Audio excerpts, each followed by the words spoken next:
Assalomu alaykum barchaga. Sizlar bilan yangi loyihada buyuk ulamolar, avliyolarning hayotini o'rganishga bag'ishlangan ko'plab ko'rsatuvlarni boshlash arafasidamiz. Birinchi bo'lib inshaalloh yaxshi bir ustozlarimiz tavsiya qilgan kitoblardan bo'lmish bir kitobni tanlab oldik va shu bo'yicha siz azizlarga har bir videomizda ustozlarimizni tanishtirib o'tamiz. Ular aytgan so'zlar, hayotidan lavhalar nasib bo'lsa video davomida eshitib, o'rganib, xulosa qilib olsak bo'ladi. Demak, boshladik. Birinchi inson Abu Muhammad Ja'far Sodiq. U payg'ambar millati sultoni, payg'ambarlik nishonining hujjati, sadoqatli olim, avliyolar dilining mevasi, payg'ambarlar sayyidining jigar go'shasi, Hazrati Alining nevarasi, payg'ambar vorisining avvalgisi, orif va oshiq zot Abu Muhammad Ja'far Sodiq. Demak, Abu Muhammad Ja'far Sodiq payg'ambarimizning kuyovi bo'lmish Ali roziyallohu anhuning nevaralaridan hisoblanar ekan va bilishimiz kerakki, payg'ambarimizning avlodlaridan. Yuqorida aytgan edikki, anbiyo, sahobalar va ahli baytning zikrini qilsak, boshqa bir kitob tasnif qilish kerak. Bu kitob esa avliyo va mashoyixlarning hollarining sharhi bo'lib, sahobalar va ahli baytdan so'ng bo'ldilar.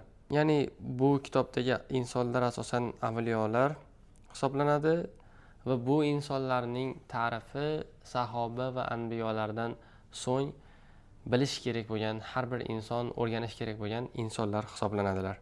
Ammo tabarruklik yuzasidan asarimiz Imomi Ja'far Sodiq zikridan boshlanadi. U zot mazkur mashoyixlardan avval yashagan. Ahli baytdan tariqat so'zlarini u ko'proq gapirgan. Undan ko'proq rivoyat qiladilar. Bas bu jihatda bir nechta kalima u zotdan aytamiz. Zotan u barchaga pir va peshvo edi. Uning zikri qilinsa go'yo barcha azizlarning zikri qilingandek bo'ladi. U jumla mashoyixning peshvosi, barchaning unga ishonchi bo'lgan. U barcha yetakchi hamda jahonga shayx, Muhammad ummatiga imom, ahli zavqqa peshvar, ahli ishqqa peshvo, obidlarga muqaddam, zohidlarga mukarram, haqiqatlar tasnifi sohibi, latif tafsirga mohir u benazir edi. Imom Muhammad Boqir ko'p rivoyat qilardi. Naqldir kim deb boshlanyapti. Aytiladiki, xalifa Mansur vaziriga bir kecha dedi. Demak, xalifa Mansurni tushunishimiz kerak. Bu inson podshoh va vaziriga aytayapti. Imom Ja'far Sodiqni keltirgin. Ya'ni payg'ambarimizning avlodini keltir yonimga. To uni o'ldirayin deb vaziriga podshoh aytayapti. Shunda u bir burchakda o'tirib, uzlat ixtiyor qilib, hamisha toat ibodatga mashg'ul, qo'lini mamlakat va podshohlikdan tortgan deb aytadi.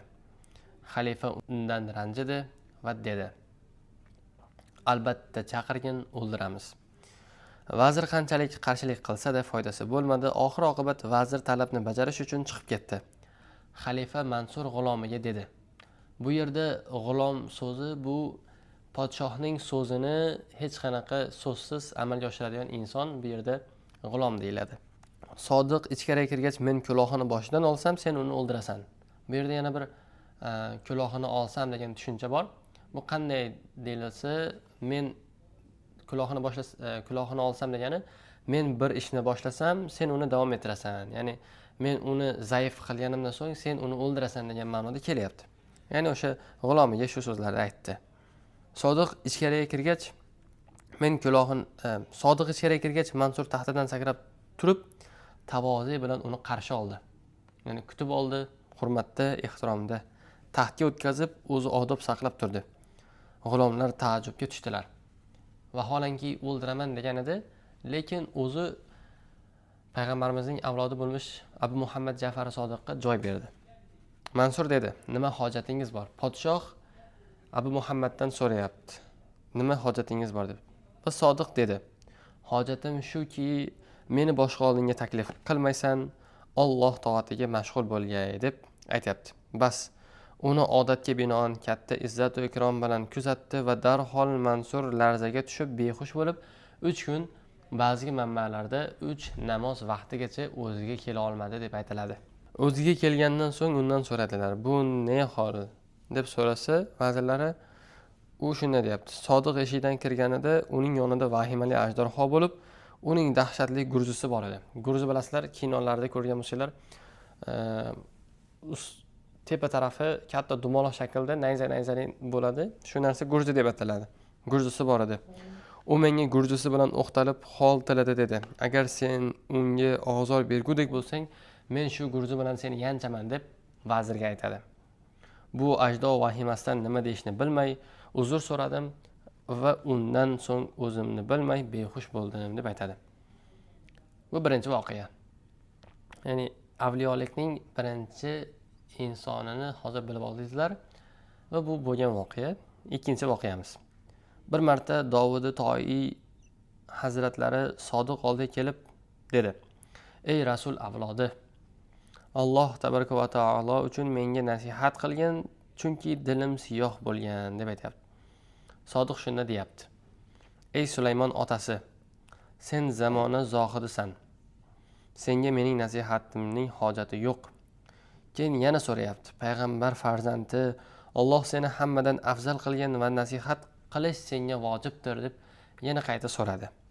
Shundan so'ng Abu Muhammad Ja'far Sodiq aytayaptikanki: "Ey Sulaymon otasi, men shundan qo'rqamanki, qiyomat kuni katta bobom menga tanbeh berib, Alloh ishi nasab bilan emas, balki toat bilan bitadi deb deyishi mumkin" deb, ya'ni Rasul akram sallallohu alayhi vasallam mendan shuni so'rab qolsalar, men nima deyman degan javoban shu so'zni aytdi. Bu javobni eshitib Dovud Toir zor yig'lab dedi: "Bor Xudoyo, Ja'far Sodiq oxir zamon payg'ambarining avlodi bo'la turib, shunchalar qo'rqib hayron bo'lsa, amal va toatiga suyanib Dovudning holi nima bo'lgay" deb vahimaga tushdi. Ya'ni bu yerda tushunishimiz kerakki, shunday ulug' zotlar,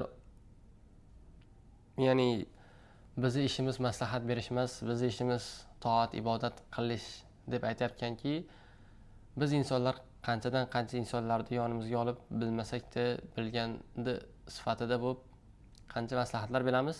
Va shu o'rinda mana shu voqea maslahat berguvchilarga bir qo'llanma o'roq kelyapti. Keyingi voqea, uchinchi voqea. Naqldurki, Ja'far Sodiq mavlonolar bilan o'tirganida: "Kelinglar, bir-birimizga so'z beraylik, ahd bog'laylik. Har qaysimizni Alloh mag'firat qilsa, qiyomat kunida bir-birimizni shafoat qilaylik" deb Ja'far Sodiq shu mavlonolarga taklif bilan chiqyapti. Shunda qolgan mavlonolar: "Ey payg'ambar avlodi, sizga ne hojatki bizning shafoatimizga ko'z tutarsiz? Sizning katta bobongiz barcha haloyiqni shafoatchisidir" deyishdi. Shunda Ja'far Sodiq dedi: "Men qiyomat kuni o'zimning bu ahvolim bilan katta bobomning yuzlariga qanday boqaman?" Shunday ulug' insonlar qiyomatda payg'ambarimizning yuziga qarashlikdan hayo qilgan holatida biz nimalarni orzu qilyapmiz? Qay darajadamizki o'zimizni shu qadar erkin his qilyapmiz degan xulosalarni olish mumkinligini shuni aytamiz ekan. To'rtinchi voqea. Naqldurki, Ja'far Sodiq bir necha muddat xilvatda o'tirdi. Sufyoni Safriy uning oldiga keldi. "Ey Rasul avlodi, sizning nasihatingizdan xalq mahrum bo'lib qoldi. Nega uzlatni ixtiyor qildingiz?" deb so'radilar. Shunda Ja'far Sodiq javob berdi: "Bu zamona fosid bo'lib, mo'minlar ko'ngli va e'tiqodi o'zgarib ketdi. Shu sababdan uzlatni ixtiyor qildim. Bularga nasihatim kor qilmas" deb uzlatni ixtiyor qilgan ekanlar. Naqldurki, bir kuni Ja'far Sodiq qimmatli zarbof to'n kiyib olgan edi. Do'st ko'rib dedi: "Ey Rasulning avlodi, sizning xonadoningizda hech kim bunday to'nni kiymagan" deb Ja'far Sodiqqa ko'rgan do'st aytayapti ekan. Uning qo'lini tutib to'n ichiga kirgizdi. Ichidan dag'al shol kiyib olgan ekan. Shunda u dedi: "Bu shol haq to'nidir. Bu zarbof xalq to'nidir. Xalq ko'ziga xor va haqir ko'rinish uchun kiygandim" deb aytayapti ekan. Naqldurki, Ja'far Sodiqga barcha ishlaringiz yaxshi, bir ishingiz esa sizga munosib emas deb aytishibdilar. Shunday ulug' zotga bir ishi munosib emasligini ta'kidlashyapti. U dedi: "Bu qaysi ish ekan?" deb so'raganda unga takabbur ekanligini aytdilar. Javoban aytayotganki, "Takabbur emasman. Bu kibr kibriyoning kibridir. O'z kibrimni tashladim, uning kibriyoligi mening kibrim o'rniga o'rnashdi. Kishi o'z kibri bilan takabburlik qilsa, u kibr emas. Agar kishi haq kibriyoligi bilan kibr qilsagina takabburlik bo'lur" deb aytayapti. Agarda bu so'zlarni sharhini ustozlarimiz yokida sharhini bilgan inson sharhlab bersalar juda mamnun bo'lamiz va bu narsada bizning kuchimiz yetmas ekan. Mana shu joyda bir narsani aytish kerak. Alisher Navoiy adashmasam 4 yoshlarida mana shu kitobni o'qib salkam yodlaganlar, tushunganlar.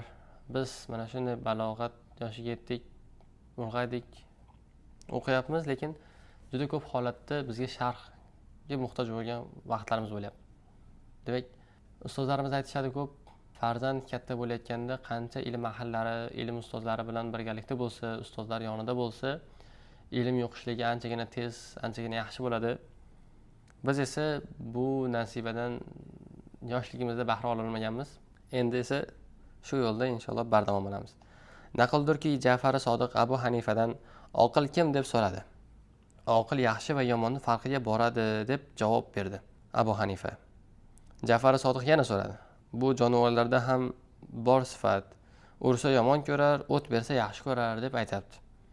Abu Hanifa dedi: "Sizningcha oqil kim?" deb, ya'ni javob berayotganki, oqil shundaki, ikki yaxshilik va ikki yomonlik orasidan yaxshilikni yaxshirog'ini va yomonlikni yaxshisini ajratadigan insonlar deb oqil insonni farqlashyapti. Ya'ni birorta ikkita bir vaziyat kelib qolganda gunoh bo'lsa kamroq zarar ko'riladiganini, yaxshi bo'lsa ko'proq savob olib keladiganini qilinsin degan ma'noda aytilayotgan. Naqldirki, Ja'fari Sodiq bir kuni yolg'iz ketayotib, Alloh Alloh deb ketayotgan. Undan keyin kelayotgan Orif ham Alloh Alloh deb aytar ekan. Ja'fari Sodiq ey Alloh, to'nim yo'q deganida darhol jannatdan unga bir to'n paydo bo'ldi. Ja'fari Sodiq uni olib kiydi. Qarang, ulug'likni qarang. Bir so'z aytdi, to'n paydo bo'ldi. Orif tez yetib keldi. Ey Sodiq, sen Alloh Alloh deganingda senga o'rtoq edim. Endi sen yangi to'n kiyding, eskisini menga ber dedi. Ja'fari Sodiqqa Orifning so'zi xush kelib, eski to'nini unga berdi deb aytayapti. Bu yerda balkim mazmunan bir insonni Alloh taolo rizqlantiradigan bo'lsa, sizga nimadir o'z xohlagan narsa keladigan bo'lsa va u narsani oddiy holati sizda bo'lsa, demak u narsani eski variantini boshqa insonga berishingiz, yangi bo'lgan holatida eskisini kimgadir berishingiz afzal ko'rilar ekan degan xulosani olsak bo'ladi. Ya'ni ustozlarimiz yana aytishganda, uyimizda e'tibor beradigan bo'lsak, o'nlab, 20lab kiyimlarimiz bor. Ba'zilarini hatto eslolmaymiz. Ba'zilari kichkina kelib qolgan, bir yillab 1-2 marta kiyganmiz. Shu holatda qarindoshlarimiz bor yoki yaqinlarimiz bor. Balki muhtojdir, balki muhtoj emasdir. Lekin ularga chiroyli holatda o'sha esdan chiqqan yoki kiyilmaydigan kiyimlarimizni beradigan bo'lsak, ulashadigan bo'lsak, hadya qiladigan bo'lsak, ko'nglini ozgina ko'targan bo'lamiz. Ba'zan biz o'ylaymiz, ko'ngli yoqmasligi mumkin deb aytamiz, lekin munosib insonga beriladigan bo'lsa, balkim bu narsa bilan xursand bo'lar, ko'ngli yorishar. O'shuning uchun bir kiyim javoniga qarab qorish kerak. Naqldirki, bir kishi tanga to'la hamyonni o'g'irlatib qo'yib Ja'fari Sodiqqa kelibdi. Sen o'g'irlangansan deb yopishibdi Ja'fari Sodiqqa. Sodiq undan qanchaligini so'radi. U 1000 oltini bo'lganligini aytdi. Sodiq uyga olib borib, unga 1000 oltin beribdi. Bir necha kundan so'ng u kishi o'z molini topdi va sharmsor bo'ldi va Sodiqning molini olib borib voqeani aytdi. Sodiq dedi: "Alloh yo'lida narsa bersak, uni qaytib olmaymiz, saxovat xonadonidan bo'lamiz" deb aytdi. Bu joyda tuhmat qilindi. Tuhmatga qarshi birorta so'z aytilmadi-da, o'sha narsani berdi. Xuddi shu voqeani yaqinda video ko'rgandik. Imom al-Buxoriy kemada ketayotganda bir inson bilib qolar ekan qancha tangasi borligini va shunda hammaga jar solar ekan. Bu inson meni tangalarimni o'g'irladi, 1000 tangamni o'g'irladi desa, Imom al-Buxoriy o'sha 1000 tangani dengizga sochib yuborar ekan. Keyin haligi inson sharmsor bo'ldi va yoniga borib so'radi: "Ey Imom al-Buxoriy, nima uchun shuncha tangani suvga otib yubordingiz, to'kib yubordingiz?" desa, "Meni obro'yimni oldida bu tangalar bir chaqa misolidir" deb mazmunda aytgan edi. Xuddi shu narsa bu yerda ham kelyapti. Naqldirki, birov Sodiq yoniga kelib, "Allohni menga ko'rsatgil" deb aytayapti. Sodiq shunda deyapti: eshitmaganmisan, Hazrati Muso Allohni diydor tiladi, shunda Alloh tarafidan Muso aslo ko'rolmassan deb javobni eshitdi. U kishi eshitganman, ammo bu din Muhammad dinidir deb bir faryod qilarkan va qalbim Robbimni ko'rdi dedi. Keyin esa Robbimni ko'rmaguncha ibodat qilmayman deb qichqirdi. Sodiq uni bog'lab Dajla daryosiga otinglar deb buyurdi. Uni aytganiday qildilar. Dajla suvi uni domiga tortdi. Bir muddatdan so'ng suv yuziga chiqardi. U oh urib nola qildi. Ey payg'ambar avlodi, madad qil deb qichqirdi. Sodiq suvga yana yutkil dedi. U kishi suvda mana shunday qilib bir necha muddat turdi. Boshi ko'ringanda madad tilardi, suv yana yutardi. U butun haqdan noumid bo'lib, ilohiy madad qil deb Alloh taologa yolvordi. Sodiq dedi: endi chiqaring. Uni darhol chiqardilar. Bir soat o'tib u o'ziga keldi. Sodiq: haqni ko'rdingmi deb so'radi. Shunda haqdan o'zga kishilardan madad so'radim. Hijob ichida edim. Haqdan butkul umidimni uzib o'zidan panoh tilagandim. Ko'nglim ravshan tortdi. Unga qaradim. Shunda haqni ko'rdim. Haqdan kechgan edim, haqqa yetdim deb javob berdi. Sodiq dedi: ey qarindosh, shu vaqtgacha haqni aytding-u yolg'onchi eding. Endi haqni aytib haqqa yetishding, shu bilan sodiq bo'lding deb aytayotgan. Va yana Sodiq dedi: har gunohning avvalida qo'rqinch, oxirida uzr bo'lgay. Bu yaxshidir, chunki qul gunohi bilan haqqa yaqin bo'lgay. Har toatning avvalida qo'rqinch bo'lmasa, uning oxirida g'ururlanish bo'lgay. Bu qulni haqdan yiroq qiladi. Sodiqdan so'radilar: sabr qiluvchi darvesh yaxshimi yoki shukr qiluvchimi deb. Shukr qiluvchi boymi deb so'radi. Sabr qiluvchi bu yerda darvesh, puli yo'q lekin sabr qiladi. Shukr qiladigan bitta boy. U javob berdi: sabr qiluvchi gado yaxshi, chunki sabr qiluvchi darveshning ko'ngli haqqa bo'lgay. Boylar ko'ngli molda bo'ladi. Shu sababdan sabr qiluvchi darvesh shukr qiluvchi boydan yaxshiroqdir deb aytayapti. Ja'far Sodiqning ibratli so'zlaridan: ibodat tavbasiz yaxshi bo'lmas. Ya'ni ibodat qiling, oxirida tavba qiling. Chunki Alloh o'z kalomida tavbaning o'zga ibodatlardan avval keltirgan. Tavba qiluvchilar ibodat qiluvchilardir. Tavbasiz zikr va toat bandani g'ofil etar. Tavba bilan bo'lgan zikr va toat vaqtida jami narsani ko'ngildan faromush etar, haq bilan birga bo'lur deb aytayapti. Alloh oyatining ma'nosi: o'z rahmatim bilan har kimni xohlasam xos qilurman. Oli Imron surasi 74-oyat. Bunda toki karam va ato ayni shu bo'lgani bois vosita, illat va sabablarni ko'tardi. Bu yerda Alloh taolo o'zimni rahmatim bilan har qanday insonni rahmatimga ola olaman. Har qanday insonni deyapti. Xoh u gunohga botgan, sabablar olamida ming ishni qilgan bo'lsin, boshqadir, lekin bu yerda hammasidan ulug'roq Allohning rahmati yotibdi.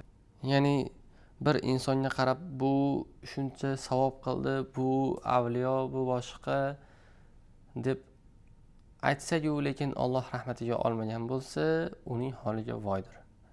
Agar kim bu inson gunohga botgan, bu oxiri yaxshi bo'lmaydi, bu boshqa deb aytadigan bo'lsak-da, lekin Alloh u insonni rahmat qilgan bo'lsa, rahmatiga olgan bo'lsa, demak biz noto'g'ri o'ylagan bo'lamiz ekan. Mo'min kishi o'z nafsi bilan bo'lgan, orif esa Alloh bilan o'tirgan kimsadir.